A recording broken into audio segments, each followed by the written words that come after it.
नमस्कार दोस्तों, रोज की दाल चावल सब्जी रोटी से कभी ना कभी हम उब जाते हैं। तब लगता है कुछ नया, चटपटा, कम तेल वाला, लेकिन फिर भी बहुत ज्यादा डिलीशियस हो, ऐसा कुछ होना चाहिए। तो आज ऐसी ही एक रेसिपी लेकर आई हूं दोस्तों मैं आपके लिए।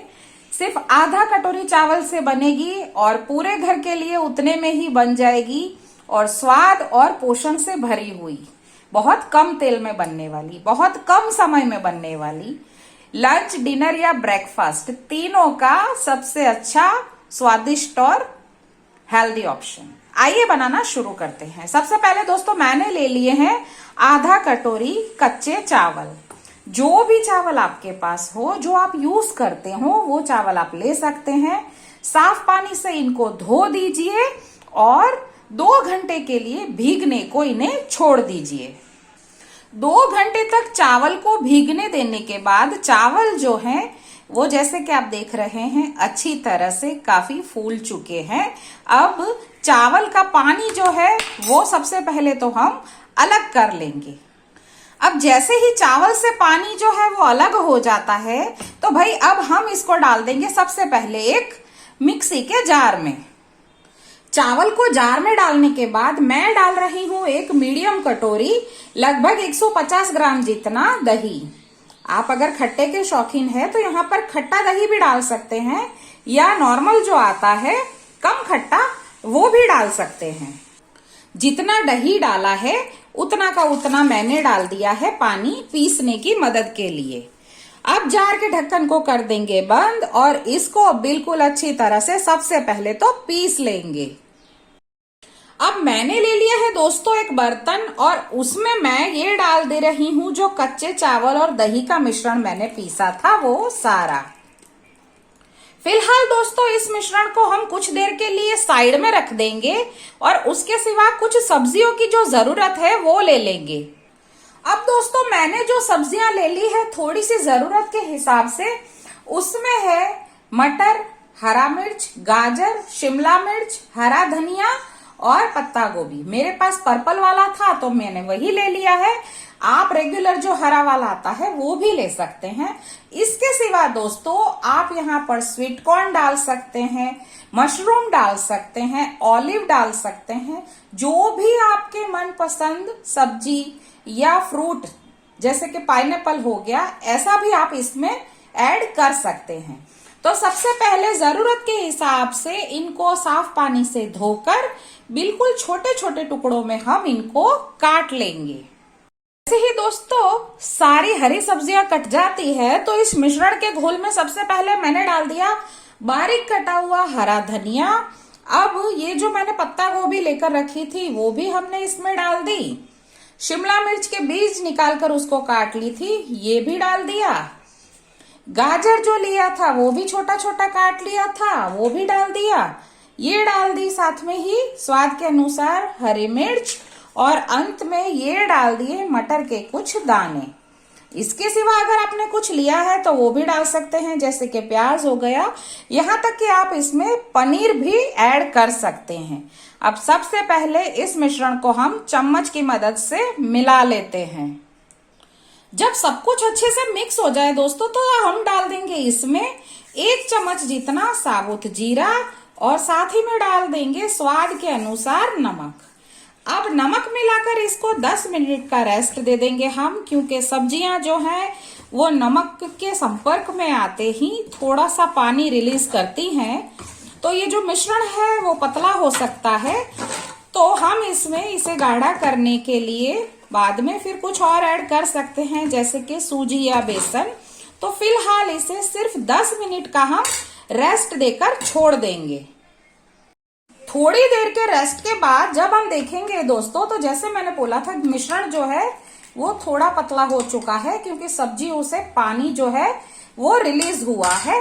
अब इस वक्त दोस्तों यहाँ पर आप 1 से 1.5 चम्मच जितना बेसन मिला सकते हैं या फिर उसकी जगह आप सूजी भी मिला सकते हैं। जो आपके पास अवेलेबल हो वो चीज आप इसमें डाल दीजिए और एक बार फिर से इसको चम्मच की मदद से बिल्कुल अच्छी तरह से मिक्स कर लीजिए। बेसन दोस्तों अच्छी तरह से मिश्रण में मिक्स हो चुका है। अब हम इसके स्वाद को थोड़ा सा और बढ़ाएंगे। उसके लिए दोस्तों मैंने एक छोटी सी कढ़ाई में रख दिया है सिर्फ 1 चम्मच जितना तेल गरम होने के लिए। अब तेल को हम पहले तो अच्छी तरह से गरम हो जाने देंगे और तेल जैसे ही गरम होता है तो सबसे पहले हम डाल देंगे राई दाना और साथ साथ ही फ्लेम जो है वो हम ऑफ कर देंगे।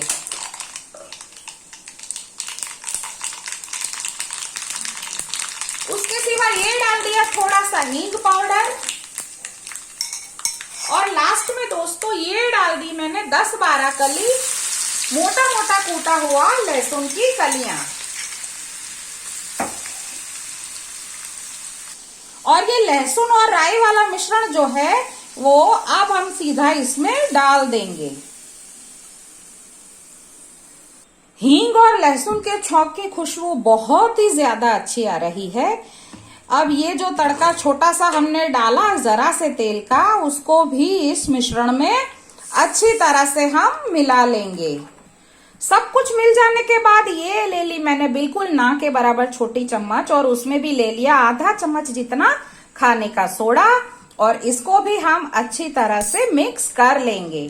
सारा मिश्रण बहुत अच्छी तरह से दोस्तों बिल्कुल मिक्स हो चुका है।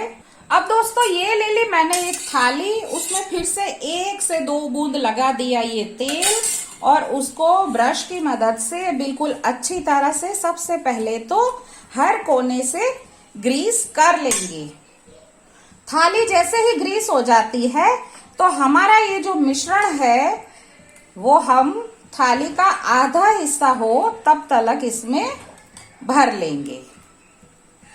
जैसे ही थाली भर जाती है ये ले लिया थोड़ा सा चिली फ्लेक्स और जरूरत के हिसाब से इसके ऊपर हम अच्छी तरह से स्प्रेड कर लेंगे।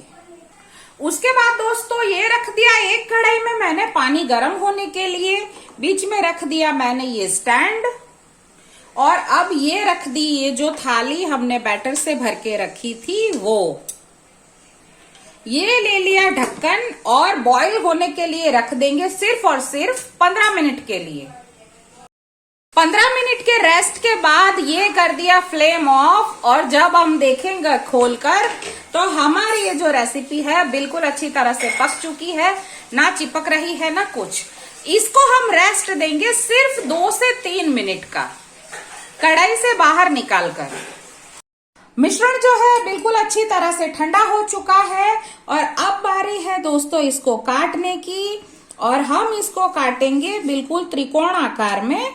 तो उसके लिए सबसे पहले सेंटर में कट लगाएंगे, उसके बाद दूसरी ओर घुमाकर फिर से सेंटर में, उसके बाद दोनों सेंटर के बीच वाले हिस्से में।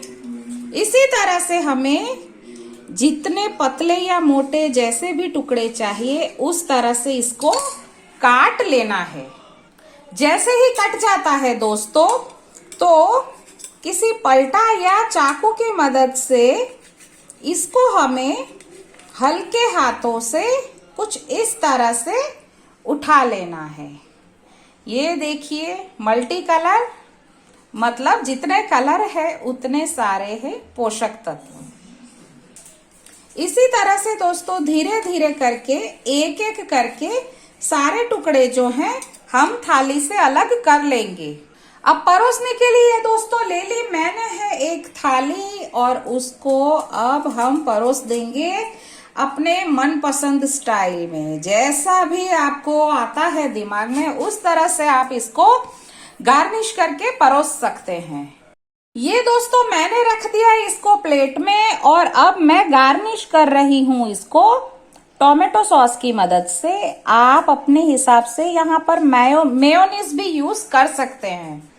लाजवाब स्वाद भरी रेसिपी हमारी बनकर तैयार है दोस्तों। आपके सामने इसको मैंने परोस दिया है गार्निश कर टोमेटो सॉस के साथ। जैसे कि मैंने बोला अगर आप मेयोनीज के शौकीन है तो आप वो भी यहाँ पर रख सकते हैं या साथ में इसके खा सकते हैं। लहसुन की सूखी चटनी या फिर गीली चटनी भी इसके साथ बहुत अच्छी लगती है दोस्तों। कुछ अलग, कुछ नया, चटपटा, कम तेल वाला और पोषण भरा। सारे कॉम्बिनेशन सिर्फ एक रेसिपी के अंदर। तो उम्मीद है दोस्तों आपको मेरी ये जो रेसिपी है वो पसंद आई होगी। तो बनाइए, खुद भी खाइए, औरों को भी खिलाइए, और हाँ, मेरी रेसिपी को औरों के साथ शेयर करिए ताकि उनके बच्चे जो अनहेल्दी फूड खाते हैं उसकी जगह ये हेल्दी फूड हर रोज खाएं, वो भी डिमांड कर करके। Please like, share, comment and subscribe. शुक्रिया।